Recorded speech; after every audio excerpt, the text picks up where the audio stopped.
bienvenue dans ce magazine Univers Business. Alors aujourd'hui, j'ai l'honneur de recevoir Monsieur Maël Yav.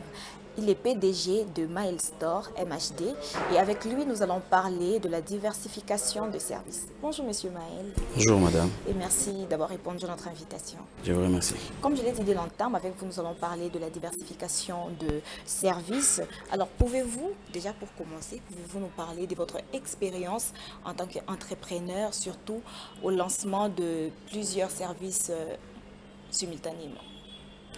Eh bien, bon, parlant de mes expériences d'abord, je dirais que je n'ai pas commencé simultanément mes différents services. Seulement que j'ai eu à commencer d'abord par un seul, ensuite un deuxième, troisième, ainsi de suite. Alors, je sais que lorsque vous avez commencé, il y a quand même vous avez quand même fait les business plans de vos activités et vous avez quand même pris le temps aussi d'évaluer toutes les activités que vous allez mettre dans votre business, dans votre entreprise Maël Store.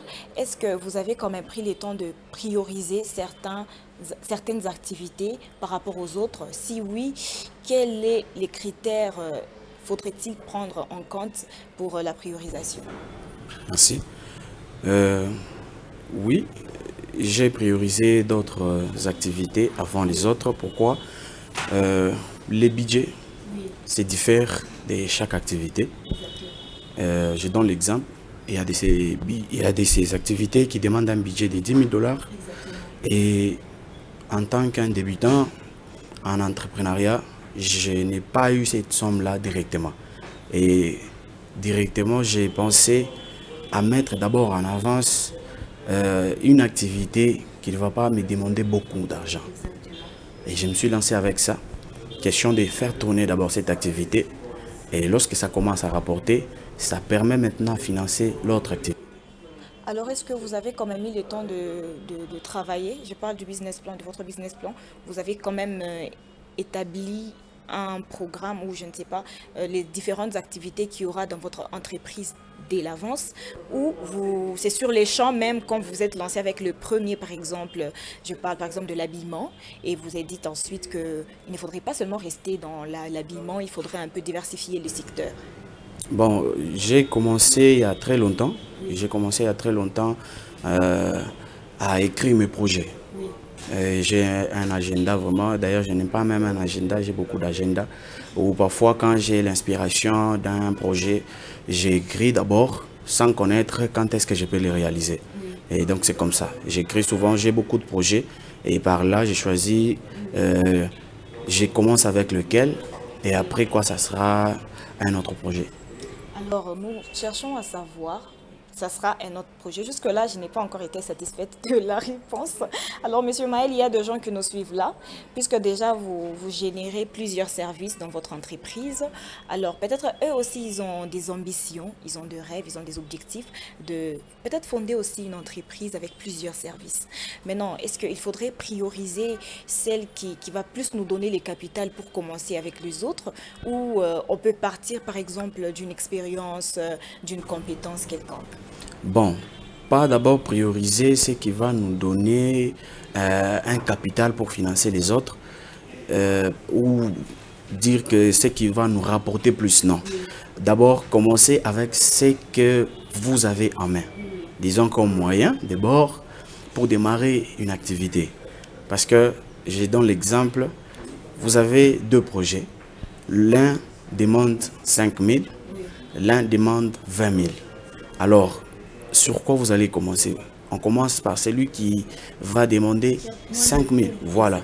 Et par là, même si c'est à vous de mettre maintenant votre cerveau dans ce que vous êtes en train de faire pour savoir comment tourner ça pour que ça rapporte plus.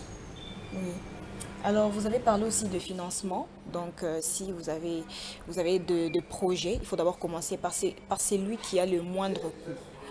Alors, puisqu'on a un problème de financement ici chez nous à RDC, c'est vraiment un problème qui est purement complexe. Ça n'arrive pas du tout de la compétence des entrepreneurs, parce qu'eux aussi, ils ont besoin de financement pour commencer. Alors déjà, avant de se lancer dans quelconque service, on a besoin de financement, on a besoin d'argent. Alors, quelle serait la solution pour faciliter l'accès au financement aux entrepreneurs qui voudraient bien évidemment commencer dans leurs activités?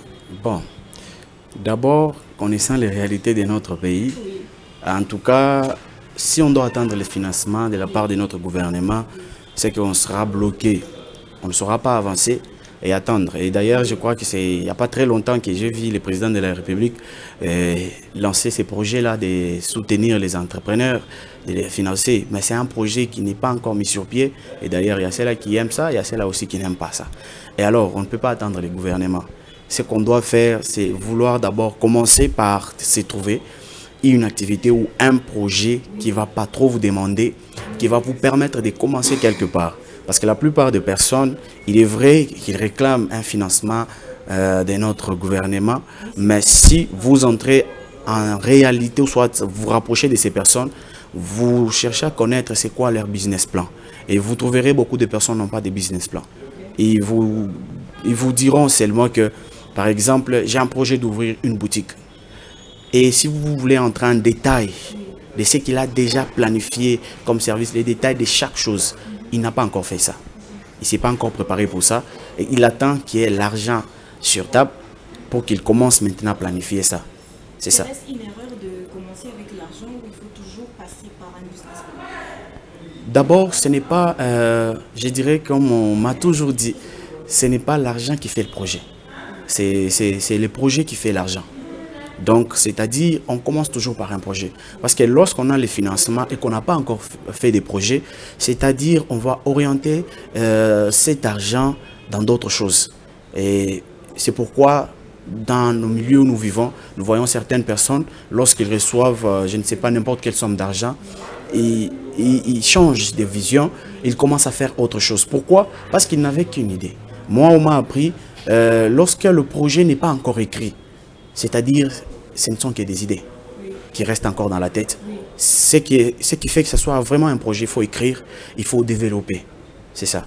La plupart des personnes restent avec des idées et ils disent que j'ai le projet. D'ailleurs, même pour que l'État congolais vous vienne en aide, d'abord on doit voir ce que vous lui présentez. Voilà. C'est ça, oui. Oui, parce que comment une banque, par exemple, comment une banque microfinance ou je ne sais pas, une grande banque peut se donner vraiment cette peine-là de vous donner une somme importante pour commencer dans quelque chose qu'eux-mêmes ne comprennent même pas. Parce qu'avant de vous financer, il y aura des questions qui vont suivre. Vous devriez être capable de convaincre ces gens-là. Et ces gens-là doivent être rassurés que ces services ou je ne sais pas, ces business-là va vraiment tourner pour que vous soyez en mesure de rembourser cet argent. Vous voyez, parce que lorsqu'on vous donne, on vous finance, ce n'est pas gratuitement. Et ce n'est pas gratuitement. Donc ça veut dire qu'on va vous donner une période où vous allez commencer à rembourser l'argent petit à petit. Oui. Voilà. Et maintenant, on ne peut pas te financer juste comme ça parce que tu as envie de commencer. Mais le problème, c'est que est-ce que tu as déjà tout planifié?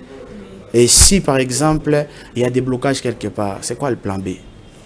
Pour que tu ne puisses pas fermer le porte et être incapable de vouloir de rembourser l'argent d'autrui. Exactement, parce que déjà la plupart des entrepreneurs s'acharnent au gouvernement, disons par-ci par-là et par-ci et là, que les gouvernements ne financent pas les entrepreneurs, alors que sous d'autres cieux, on constate qu'il y a vraiment des gens qui s'élancent sans tenir rigueur au gouvernement. D'ailleurs, c'est leur propre business. C'est vrai que ça contribue quand même à l'avancement du pays, puisque quand on crée des emplois, les entrepreneurs créent des emplois.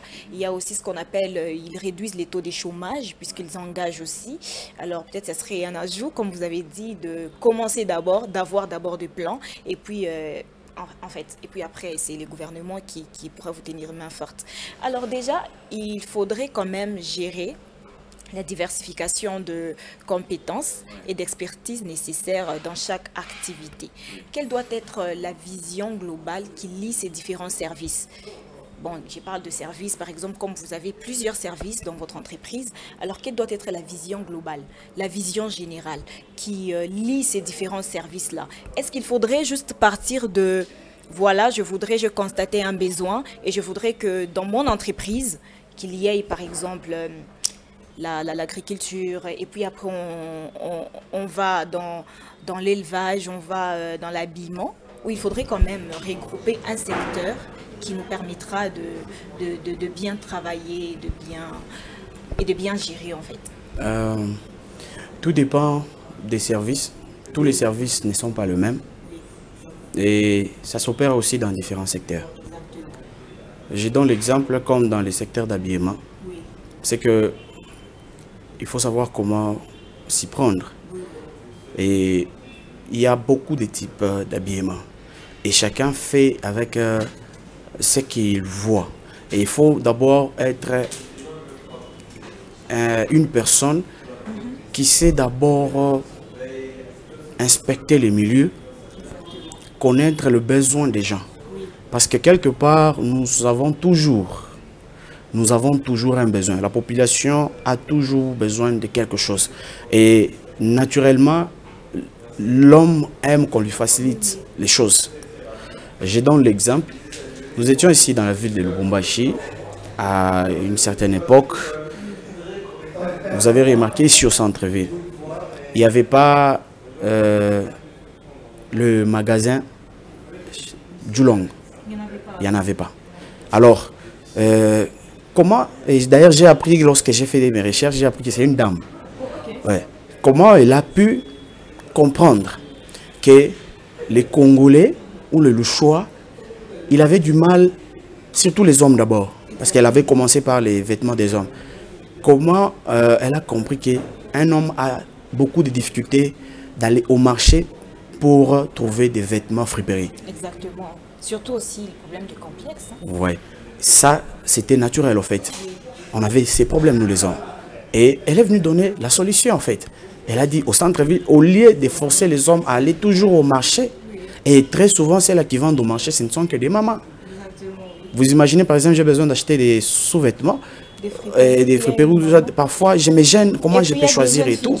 Voilà, vous voyez, ça crée ces complexes là et tout. Exactement. Alors, la dame a installé son magasin et puis elle a commencé à vendre. Et petit à petit, les dames s'intéressaient aussi. Et puis elle a constaté, elle avait les rapports. Et après elle a ajouté, aujourd'hui, vous voyez vous-même les résultats. Pourquoi elle a compris les besoins en fait. Le problème c'est que nous devrions regarder dans la bonne direction. Et nous ne devrions pas être là à faire tout ce que les autres font. C'est ça, cette maladie que moi j'ai constatée avec notre génération, c'est que nous voulons nous lancer dans tout ce que les autres font.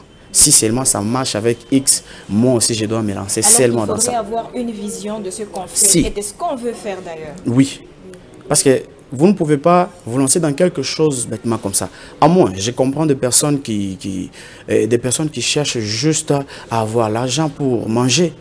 Mais celui qui est vraiment passionné de la chose, nécessairement, il doit avoir une vision. Et cette vision doit être accompagnée par un business plan. Oui. Donc c'est comme ça. Alors pensez-vous que l'environnement entrepreneurial de notre pays serait favorable ou propice pour le lancement de plusieurs services? Donc genre vous avez une entreprise qui génère plusieurs services. Oui. Je dirais oui. Je dirais oui parce que ici chez nous, au Congo, nous ne sommes pas trop coincés comme on le dit souvent.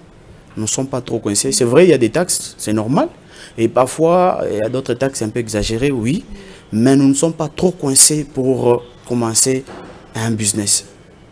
Parce que il n'y a pas trop d'exigences.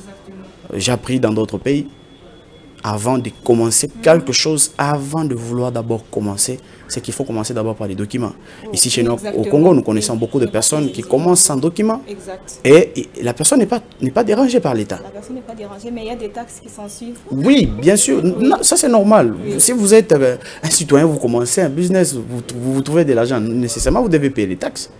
Maintenant, tout dépend maintenant c'est quel type de taxes que vous payez. Et parfois, l'État exagère. Mais les taxes, c'est normal, il faut payer. Voilà pourquoi il y a certains là qui ont 10 services là, mais qui présentent 2. Parce qu'ils ont peur, il y a des taxes exorbitantes. Oui, normalement, parce que nous devons avoir des stratégies. Connaître son milieu et savoir comment il faut faire, c'est dans le marketing, oui. Il faut vraiment avoir des stratégies. Si déjà on sait que j'ai des difficultés, soit je serai harcelé par l'État à cause de tel et tel autre service, mais je fais comment? Je trouve un moyen de protéger certains services. Oh là là. Et puis, pourquoi? Parce que on sait déjà, si l'État pouvait nous demander des taxes normales. Oui. Après, ils viendront vers vous pour vous dire que vous avez déjà caché des services. Non, moi, chez moi, je n'ai rien caché au fait, mais il y a certaines personnes, j'ai observé, ils font ça juste pour être un peu tranquille au fait dans ce qu'il est en train de faire. Parce que l'État exagère avec d'autres taxes. Alors, comment, puisque vous avez déjà parlé de taxes, alors comment l'État congolais peut-il soutenir ou aider les entrepreneurs qui sont dans les multiservices? L'État congolais peut aider les entrepreneurs en réduisant d'abord les taxes. En réduisant les taxes et aussi en facilitant aussi aux entrepreneurs d'avoir les documents. Parce que pour avoir les documents, sérieusement, ce n'est pas une mince affaire. Alors, l'État doit nous aider à avoir ces documents facilement et à réduire aussi les montants qu'on doit payer pour avoir ces documents. Et là, je crois que ça va faciliter la tâche aux entrepreneurs congolais parce que nous sommes dans notre pays et je crois que c'est nous qui devrions être favorisés. À voir dans d'autres pays, lorsqu'un entrepreneur commence surtout par des petites entreprises et tout, on les facilite la tâche. Et l'État, parfois, il y a d'autres documents qui peuvent coûter même 20 $. Parce que eux, il y a d'autres documents qui peuvent coûter même 10 $. Les entrepreneurs, ils sont quand même, ils ont un apport qu'ils ont dans le pays. Ils contribuent à la réduction du chômage. Ils ont quand même compris, voilà pourquoi il y a peut-être une baisse de taxes. Si, l'État a déjà compris. L'État a déjà compris, seulement que l'État travaille avec des personnes de mauvaise foi. L'État a déjà compris. Je donne l'exemple, le président a lancé le projet des ARSP, je crois, ça a déjà commencé, déjà il y a un bout de temps. Et le problème c'est quoi? Ce sont les personnes qui travaillent là-dedans. Il y a même certaines qui ont été financées. Voilà. Maintenant, ces personnes-là, ils sont sur combien de Congolais? Et puis cet argent, est-ce que c'est gratuit ou bien ça, c'est la question qu'il faut se poser. Et aussi, c'est que le président avait dit une chose, je crois que c'était l'année passée, il avait dit, je suis président de la République, mais je ne suis pas président de conscience des personnes. Oui. Alors, le problème, c'est la conscience de nous-mêmes, Congolais. Parce que nous faisons souffrir nos frères, nos sœurs congolais, parce que nous, là, nous voyons que nos propres intérêts. Parce que si vraiment quelqu'un est dans un bureau où, par exemple, le document coûte 35 $, la personne entre et paye 35 $. Là, je crois que ça va faciliter la tâche. Exactement. Mais si les documents coûtent 35 $, mais on te demande 100 $, vous voyez déjà. Voilà. Après, on va te mettre en tôle si tu ne payes pas. Voilà. Là, c'est compliqué. Et là, maintenant, on n'aide pas l'État. Parce que là, c'est l'image de l'État qui est éternuée. C'est ça le problème.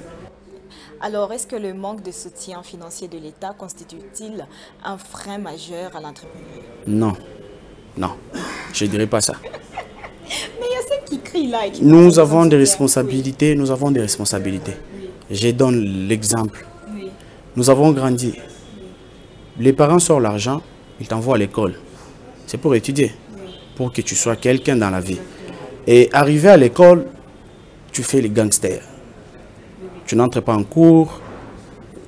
Tu fais l'école buissonnière et tout. Oui. Bon, la responsabilité revient à qui? C'est aux parents qui n'a pas donné l'argent ou bien c'est à toi qui n'est pas entré en cours. Voilà. C'est ça aussi avec nous. Le problème, c'est que nous voulons devenir grands directement. Oui. On oublie les faibles commencements. On oublie ça. Il n'y a rien qui est facile. Même les groupes Saro et tout. Demandez leur histoire. Groupe Jambo, demandez leur histoire. Et ce n'est pas quelque chose de facile. Aujourd'hui, Facebook, on utilise aujourd'hui les réseaux sociaux et tout cela, ils ont une histoire.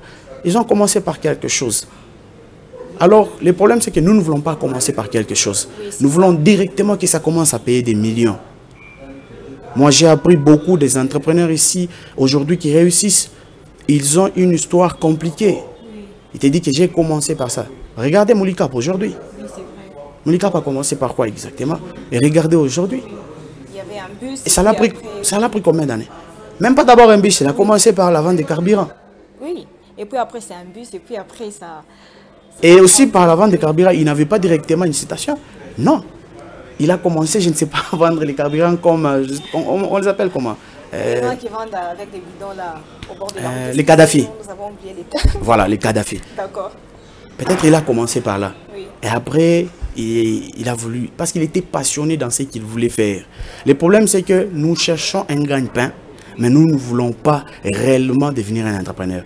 La vie d'un entrepreneur n'est pas facile. Moi, je peux vous donner l'exemple. Si on doit taxer l'État pour dire que c'est l'État qui ne nous finance pas, quelque part, il y a un jeune qui me suit. Et je crois qu'il me donnera raison, même dans son propre cœur. Pourquoi? Comment on fait lorsqu'on a une fête? On s'est fait vraiment du mal pour avoir un costume.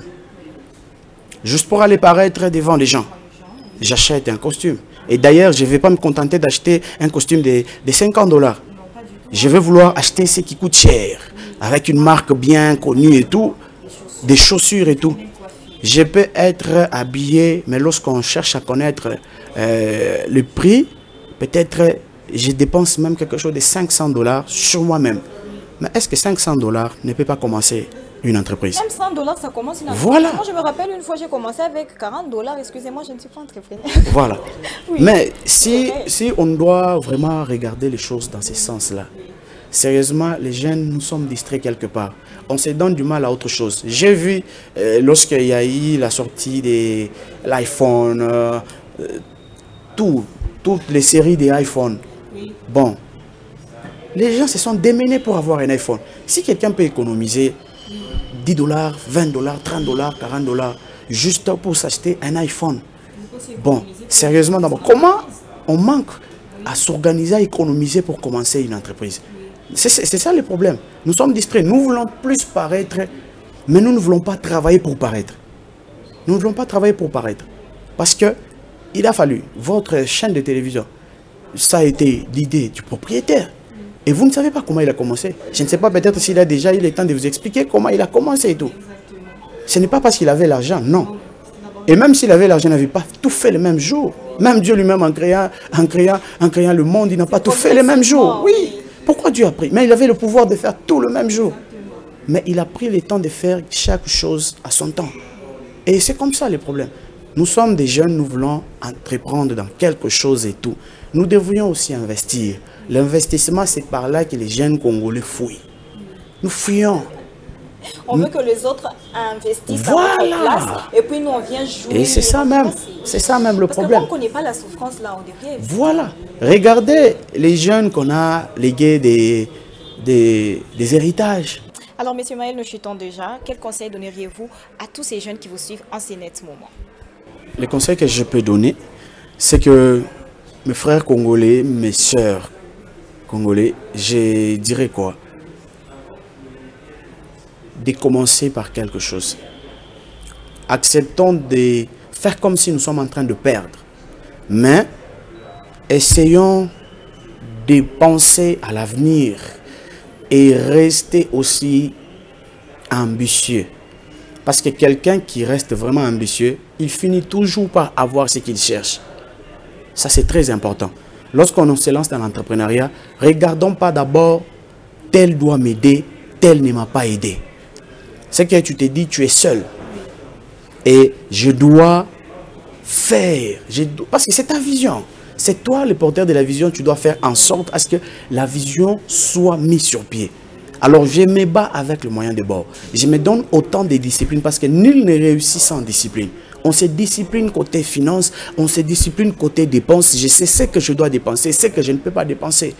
Tout ça pourquoi? Pour avoir telle et telle autre chose. Et lorsque demain ça commence à payer, ça veut dire ça me donne maintenant la facilité d'avoir tout ce que je veux. Si je dois me payer des vêtements, si je dois me payer des téléphones, si je dois m'acheter des véhicules et tout. Mais comment? Parce qu'il y a d'autres jeunes, ils trouvent un peu d'argent, ils s'achètent un véhicule juste pour commencer à frimer, pour qu'on le voie qu'il est véhiculé. Il est locataire, il n'a pas de travail. Peut-être, oui, vous travaillez dans une entreprise quelconque, mais demain, après-demain, ça peut terminer. On peut vous dire, voilà, on arrête. Ou soit on licencie quelques personnes. Et peut-être vous faites partie de ces gens-là qu'on a licenciés. Et maintenant, c'est quoi la suite des choses? C'est pourquoi nous retrouvons certaines personnes au chômage des années et des années. L'intelligence, ils en ont. Mais le problème, c'est quoi? La peur de vouloir se lancer dans l'entrepreneuriat. Et on s'est dit toujours, oh non, c'est pas facile, je n'ai pas l'argent et tout. Non, l'argent, on le crée. C'est lui qui a créé le billet. Il a commencé par les idées. Ça a commencé par les idées. Oui, parce qu'avant, les billets n'existaient pas. On ne pouvait pas avoir... on a créé les billets pour permettre seulement la facilité de vouloir acheter les histoires et tout. Mais avant l'histoire, c'était comment? Il y a quelqu'un qui a pensé à ça. Voilà. Donc, il faut toujours être très fort mentalement. Il faut avoir un mental de métal. Le monde d'entrepreneuriat, on ne peut pas vous encourager pour vous dire que c'est facile. On ne peut pas vous dire ça. C'est complexe. Alors, il faut tenir bon et il faut être très fort et rester toujours ambitieux. Et là, ça nous amène toujours à une réussite quelconque. Monsieur Maël, j'ai été très émue par votre passage ici dans Univers Business et merci beaucoup. Je vous remercie. Madame, Messieurs, il faudrait toujours s'élancer et oser. Lorsque la préparation rencontre l'opportunité, il y a réussite. Alors, c'était un plaisir de vous avoir sur ces plateaux des Univers Business. Merci de l'avoir suivi et à très bientôt.